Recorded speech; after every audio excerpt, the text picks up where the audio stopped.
Welcome on board of my Jaguar I Pace, the almost most basic I Pace.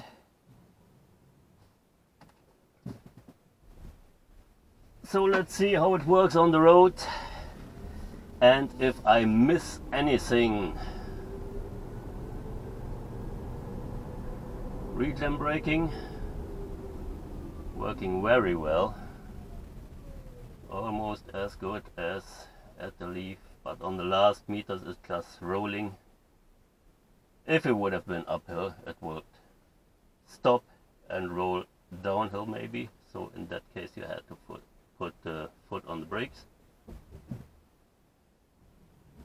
and after that you can take your foot off and your car will stay still uphill because it locks the brakes automatically.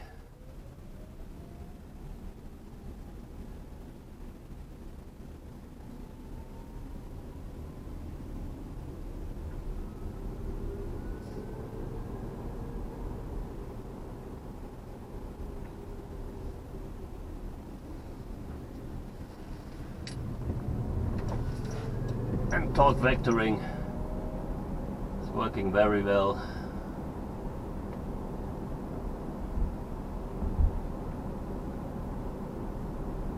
This thing really goes around the corner like hell. Just because of torque vectoring there is no understeer, and the adaptive dampers are fighting physics as well, as good as possible.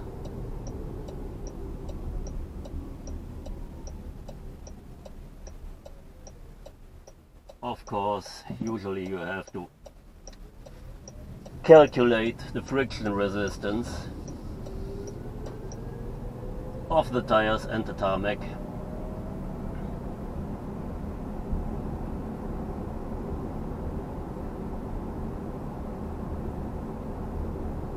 The brakes are very good as well.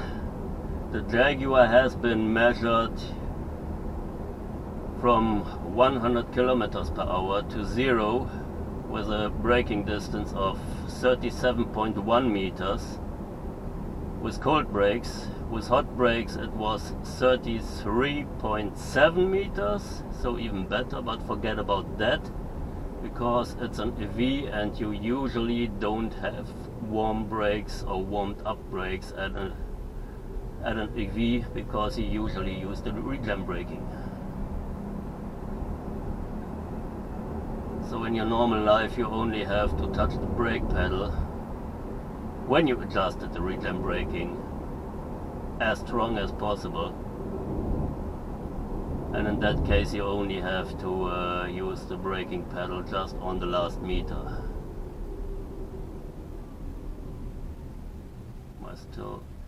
I have still my foot over the power pedal. Now I touch the brakes.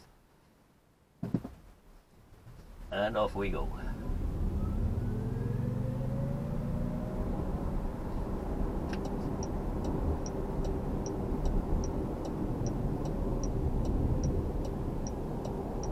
My average energy consumption for my daily driving was about, in the last days, 18 kilowatt per hour. So my range for my daily driving with the 90 kilowatt hour capacity of the battery is around about 455 kilometers. On the motorway, and off we go. 30, 150, 70, 90, 200, 3, 4, 5, 6, 7, 8. Yeah, that's it, 208.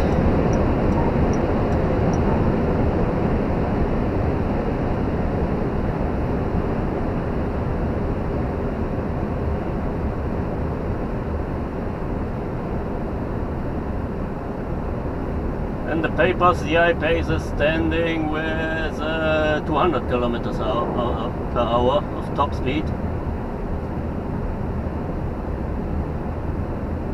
It's a bit like a British understatement. Talking about British understatement, the battery capacity is also in the papers 90 kilowatt per hour. That's the expected capacity of the battery. The measured capacity is 94.2, as I have been told.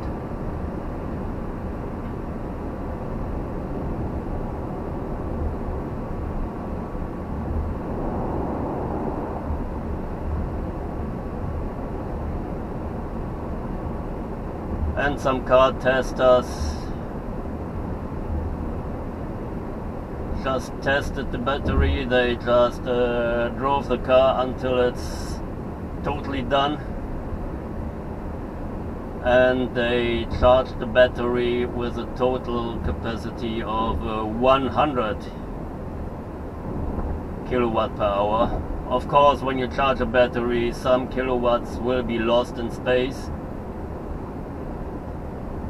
but at last the 94.2 kilowatt per hours are plausible.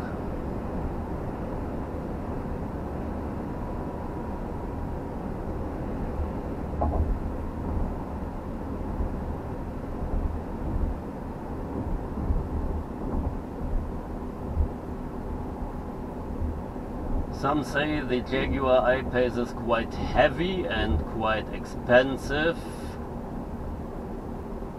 That's true so far. It's not a lightweight, but when you compare it to the combustion engine BMW X6 M50D with also 400 HP, it has a weight of 2,335 kilograms and costs 96,000, including German tax of 19%. 19, not 90. Don't get me wrong.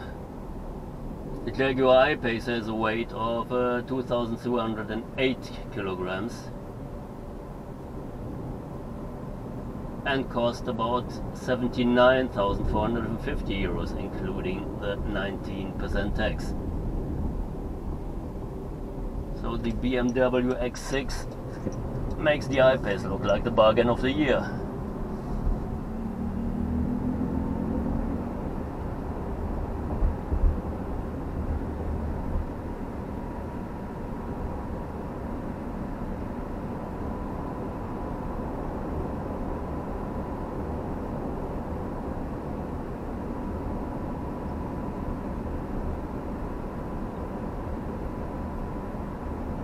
So the question is, do I miss anything in the basic Jag?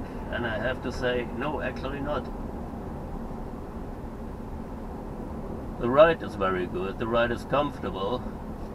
You can push the dynamic mode button to stiffen up the suspension a bit, and will just make the steering and the power pedal a bit sharper.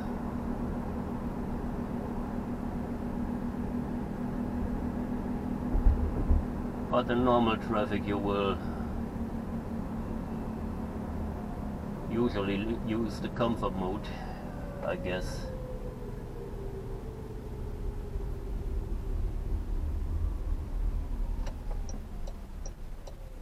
And in comfort mode it's more comfortable than the Nissan Leaf or a Hyundai Kona or the Kia e-Niro, for example.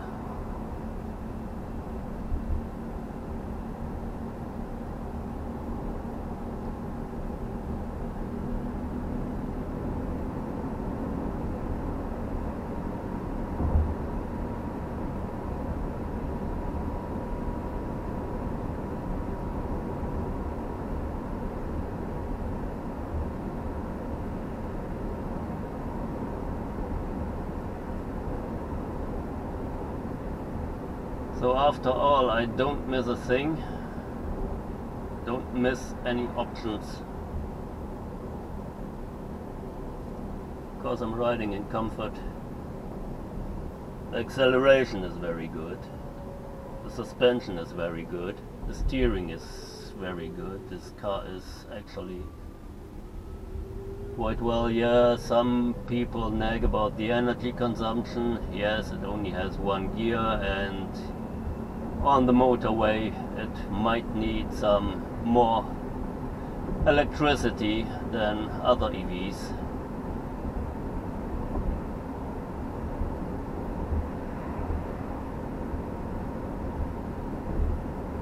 But that's not my territory for daily driving anyway, so I don't mind.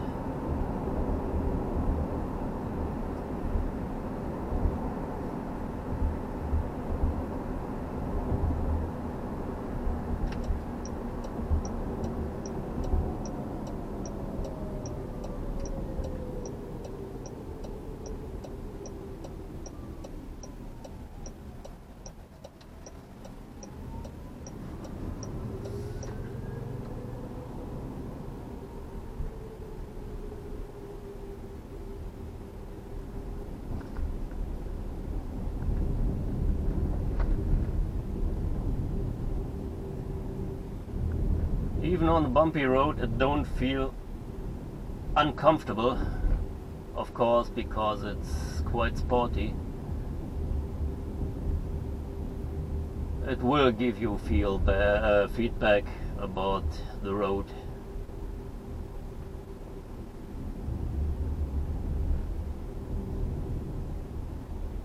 But the basic tires are working very well as dampers too. The normal spring suspension works very good. So I wouldn't know what to complain about.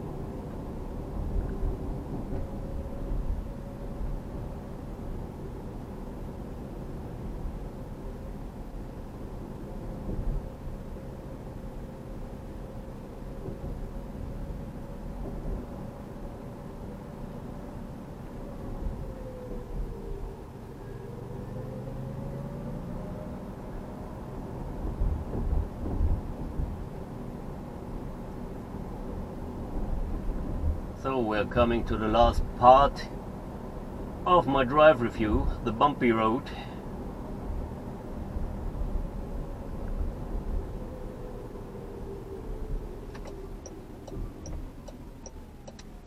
And that's just my advice if you do a test ride with a new car you are interested about.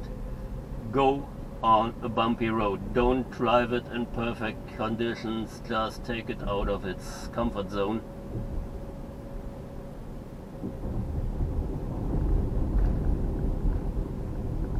Otherwise you might regret it and buy the wrong car.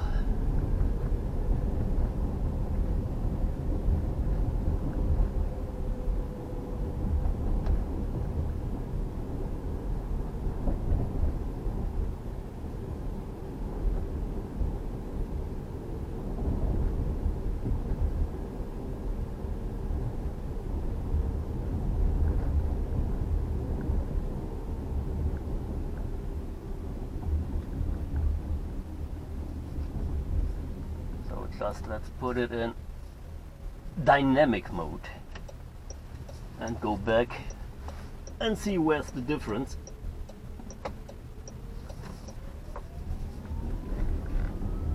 Yeah, that's much more uncomfortable.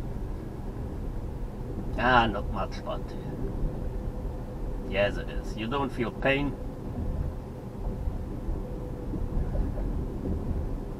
but it really is uncomfy. A lot of shake, rattle and roll. Back to normal mode or comfort mode if you want to.